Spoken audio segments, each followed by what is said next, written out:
Bonjour à tous et merci Nicolas pour l'accueil et puis l'invitation aussi à ces journées thématiques. Donc voilà, j'ai présenté donc les activités de reconstruction marégraphique en France. C'est un travail que je reprends, qui a été initié par des collègues il y a une quinzaine d'années, et donc j'associe aussi les collègues qui ont travaillé qui travaillent encore sur ces sujets, donc Inge van den Belde, Alexa Latapi et Nicolas ici présents. Bon, là, je reprends quelque chose que Nicolas nous a déjà dit. En fait, pourquoi on mesure le niveau de la mer ? Il y a différentes applications. Donc, on mesure le niveau de la mer pour la prédiction de marée, pour l'étude de la marée et l'évolution de la marée dans le temps, pour la sécurité de la navigation, pour des questions d'hydrographie, la contribution à la vigilance vague-submersion, comme ça a été déjà présenté à l'instant aussi par Xavier Kirgadalan, l'étude des niveaux extrêmes, l'évolution du niveau de la mer, dont on a déjà beaucoup parlé et on en parlera un petit peu aussi dans ce slide. La calibration aussi des altimètres radars, la calibration et le calage des modèles hydrodynamiques, et c'est également utilisé font partie donc des réseaux d'alerte au tsunami. Alors nous, on va s'intéresser dans le cadre de la reconstruction marégraphique en fait à 3 points spécifiques, donc l'étude de la marée et de l'évolution de la marée en fait dans le temps, l'étude des niveaux extrêmes et les études d'évolution du niveau de la mer, qui nécessite de disposer des longues séries pour des analyses fiables. Alors, contrairement à l'altimétrie spatiale, je sais maintenant, on va bientôt pouvoir dire qu'on a pas loin d'une quarantaine d'années de données à disposition. Pour la marégraphie, on peut remonter encore beaucoup plus loin que ça. Et du coup, ça permet de faire des analyses vraiment sur le très long terme à échelle séculaire. Donc, dans un premier temps, je vais présenter les études sur le long terme pour caractériser la marée et son évolution. Donc ça, c'est un exemple qui a été fait sur la partie. Pardon, excusez-moi. Ce graphique représente en fait l'évolution des composantes harmoniques qui sont disponibles, qui ont été calculées pour la station de Saint-Nazaire. Donc c'est les composantes harmoniques en fait qui composent le signal de marée que l'on peut prédire. Et donc vous voyez en fait ici une évolution dans le temps des années 1860 à 2000, et on voit que ces composantes, les variabilités sont pas très fortes, mais il y a quand même une variabilité dans le temps. Et on peut également analyser en fait l'amplitude de la marée, donc le marnage en fonction du temps. Et ça, c'est une étude qui a été faite pour la série reconstruite à Saint-Malo-Saint-Servant. Donc en fait, on peut voir que sur le marnage moyen, par exemple, on perd pas loin d'un millimètre par an moins d'un millimètre par an, pardon, sur la période 1850 à 2022. L'évolution du niveau de la mer, comme je vous le disais déjà tout à l'heure, donc la variabilité des niveaux annuels sont sous influence des effets atmosphériques à grande échelle, donc NOAA, El Niño, etc. Et pour faire des évolutions fiables à long terme, en fait, Douglas propose en fait d'utiliser un minimum de 60 ans de données. Et en fait, comme le montre le graphique ici sur la droite, vous avez en fait les incertitudes. Donc vous avez les niveaux moyens annuels en points noirs, et les tendances linéaires et la tendance linéaire en fonction de la durée observée. Et en fait, vous voyez que les incertitudes, en fait, elles diminuent plus la série est longue en fait pour calculer des tendances d'évolution du niveau de la mer. Troisième point, donc l'étude des niveaux extrêmes. Donc ça, c'est un exemple encore une fois tiré d'une étude faite à Saint-Malo-Saint-Servant.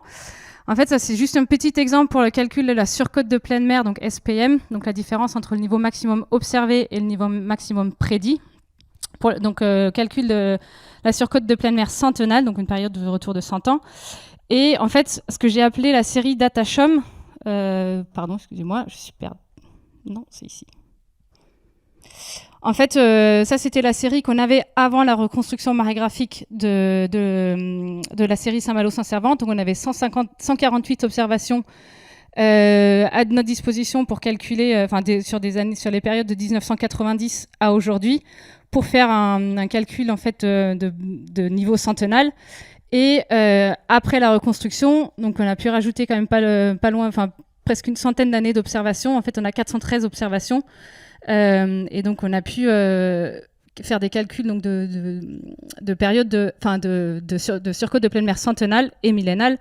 Et la curiosité de Saint-Malo, en fait, c'était de voir que, contrairement à ce qu'on attendait, en rajoutant de la donnée à nos séries, en fait, on réduit les niveaux centenaux et millénaux, alors qu'on s'attendait plutôt à avoir une augmentation du niveau centenal. Et par contre, on réduit aussi fortement les incertitudes associées à ces niveaux, à ces périodes de retour. On a de la chance, en fait, quand on regarde les mesures du niveau de la mer en France, en fait, qu'on a les premières mesures, alors systématiques, en fait, c'est juste, on appelle ça systématique parce qu'elles ont été faites sur plusieurs jours d'affilée, qui ont été faites à la fin du XVIIe siècle à Brest. Et plus d'un siècle plus tard, l'ingénieur hydrographe Chazalon était initiateur du premier réseau marégraphique en France. Et donc ce premier réseau, vous le voyez sur l'image de gauche, ici, qui compte à peu près une douzaine de stations marégraphiques réparties sur tout le littoral français. Contrairement à aujourd'hui, donc ça c'est un graphique aussi légèrement modifié, mais que Nicolas a déjà présenté tout à l'heure. Donc on possède aujourd'hui à peu près une cinquantaine de marégraphes qui appartiennent au réseau Rhône opéré donc par le CHOM. Donc ça c'est le réseau métropolitain en 2024. Et donc le CHOM dispose donc d'un patrimoine historique très important dans ses archives. Sauf que à l'époque, au milieu du 19e, on n'avait pas encore d'ordinateur, on n'avait pas encore tout ça. Et donc en fait, on a énormément de données au sein du CHOM et dans différents centres d'archives qui sont encore stockées sous format de papier et qui ne sont pas encore exploitées. Et donc il faut essayer de valoriser en fait toutes ces données pour arriver à des séries longues. Et donc voilà un petit peu, c'est très simplifié, s'il y a des questions sur ça, j'ai des slides, on va dire, supplémentaires à la fin du diapo. Mais grosso modo, c'est fait en 4 étapes. Donc dans un premier temps, quand on a les archives marégraphiques, déjà il faut faire un inventaire, il faut savoir quelles sont les données qui sont à disposition. Donc au sein du CHOM, on a énormément de données qui sont stockées chez nous à Brest, mais il y a également des données qui peuvent être dans les archives départementales, dans les grands ports maritimes, dans les collectivités, etc. Et en fait, on va s'intéresser à plusieurs types de données, donc des registres de marée, ou alors des marégrammes. Et ensuite, on va avoir besoin de données, nous on appelle ça métadonnées, mais c'est plutôt des données complémentaires qui vont nous expliquer quelle était l'évolution de l'observatoire dans le temps, quel était l'instrument utilisé, quelles sont les références verticales, quelles sont les références temporelles. Donc il y a tout un tas de... déjà, il faut trouver la donnée en elle-même, mais il faut aussi trouver des données qui concernent l'observatoire et son évolution dans le temps. Une fois qu'on a donc les données de registre et de marégramme, il faut dans un premier temps les dématérialiser pour avoir un fichier numérique sous forme de TIFF ou de PDF, et qui peut être parfois compliqué aussi parce qu'au sein du CHOM, par exemple, on a des marégrammes en fait, qui font 1,50 m de large et 3 mètres de long. Donc vous imaginez, pour scanner, on ne va pas juste à la copieuse et on scanne ça. Et en plus, c'est des documents qui peuvent être, pour certains, qui peuvent avoir pas loin de 200 ans. Donc le papier est fragilisé. Donc il y a des précautions à prendre et ça peut être potentiellement difficile en fait de dématérialiser tous ces documents. Une fois qu'on a des documents donc sous format numérique, il faut extraire la hauteur d'eau. Alors là, c'est un exemple en fait où c'est de l'extraction semi-automatique. On va tracer les courbes et en fait, ça va nous sortir un fichier tabulaire en fait avec la date et un niveau d'eau associé. Donc là, c'est semi-automatique. Pour ce qui est les registres de marée, c'est encore souvent du tapage à la main. On commence à regarder si avec des processus d'OCR ou d'intelligence artificielle, on peut essayer d'accélérer en fait ce traitement. Pour l'instant, on n'a pas encore trouvé de solution. Donc, si jamais il y a des projets, des personnes intéressantes qui veulent travailler sur ces sujets, n'hésitez pas à nous faire signe.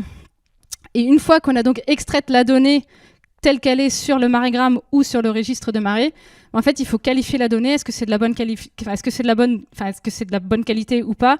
Et ensuite, il faut mettre en cohérence parce que l'instrument du début du 19e n'est pas forcément le même que l'instrument à la fin du 19e siècle. Les références les références verticales sont peut-être pas forcément les mêmes.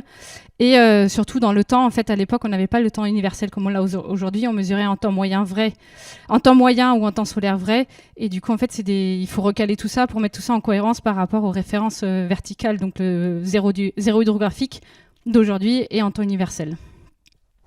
Il y a un papier qui a été rédigé par plusieurs collègues, donc qui détaille vraiment tout ce processus aussi que je vous invite à lire si vous avez plus de questions sur ce sujet. Un petit slide pour présenter en fait les projets réalisés donc par le CHOM avec ses partenaires. Donc j'ai classé du nord vers le sud. La série de Dunkerque qui était financée dans le cadre d'une thèse par Alexa Latapi, la reconstruction de la série de Saint-Malo-Saint-Servant dont j'ai déjà plusieurs fois parlé. Donc ça c'était dans le cadre du projet du PAPI Saint-Malo. La thèse de Nicolas Pouvreau, ici présent, qui était un des premiers à avoir travaillé sur ces sujets en France et qui, en plus de la reconstruction de la série de Brest, a fait un énorme inventaire de données disponibles partout dans les centres d'archives en France. Le projet de Saint-Nazaire qui a été réalisé, qui a été financé par la région Pays de la Loire et par le port de Saint-Nazaire.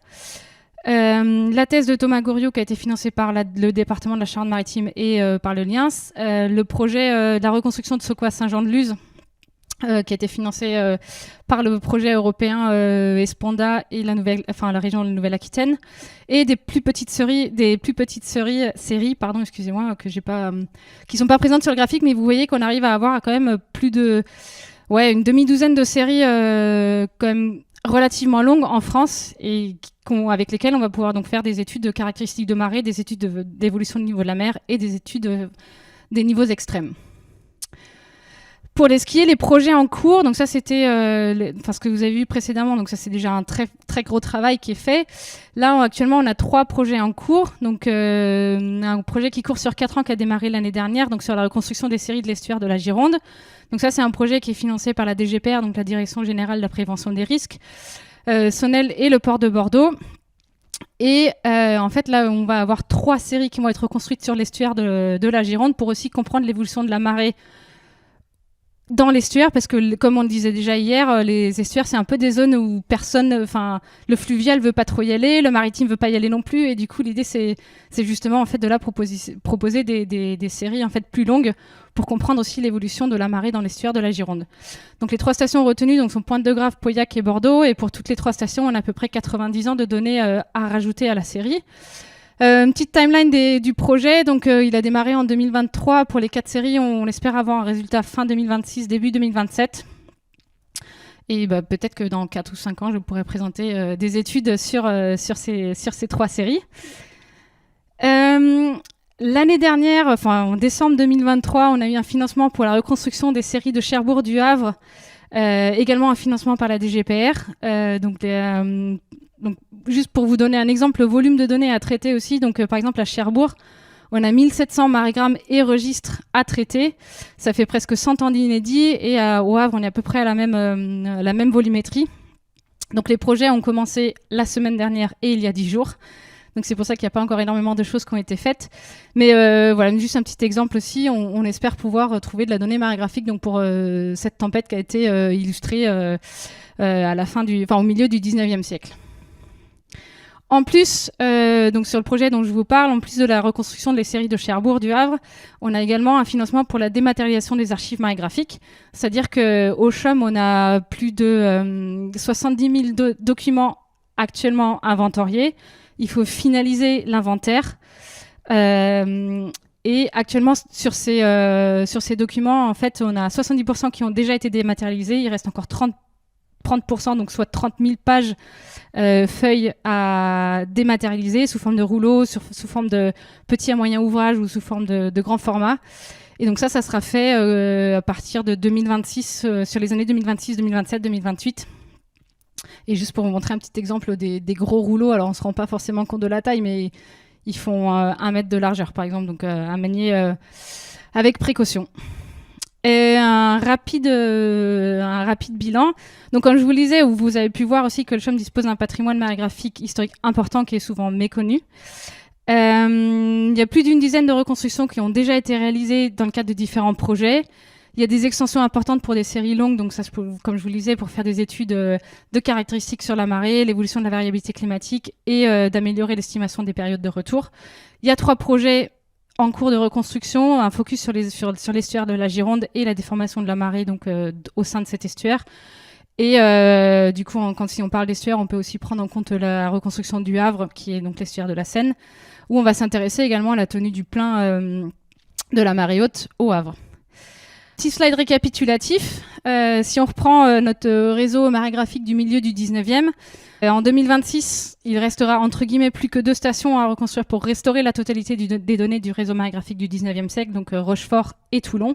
Après, à savoir, Rochefort, c'est très compliqué comme site parce que c'est sur la Charente qui a énormément de méandres, donc ça sera un beau challenge aussi.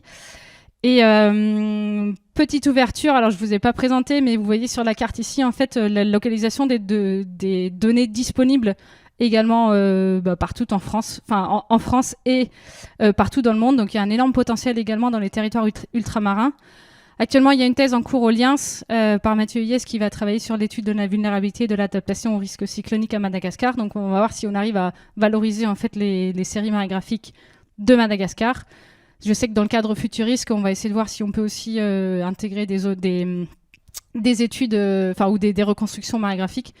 Mais voilà, il y a il y a un énorme potentiel. Après, il faut savoir que c'est très chronophage, ça prend beaucoup de temps. Mais par contre, les résultats apportent énormément de nouvelles choses. Donc merci de votre attention et si je vous invite à consulter les 2 sites et surtout ce site-là où vous allez voir vous avez un extrait ici en fait où pour chaque site qu'on a à disposition dans notre inventaire, vous allez pouvoir voir un chronogramme de ce qui existe et de ce qui est inventorié et de ce qui est déjà numérisé et digitalisé. Merci de votre attention. Merci Nathalie.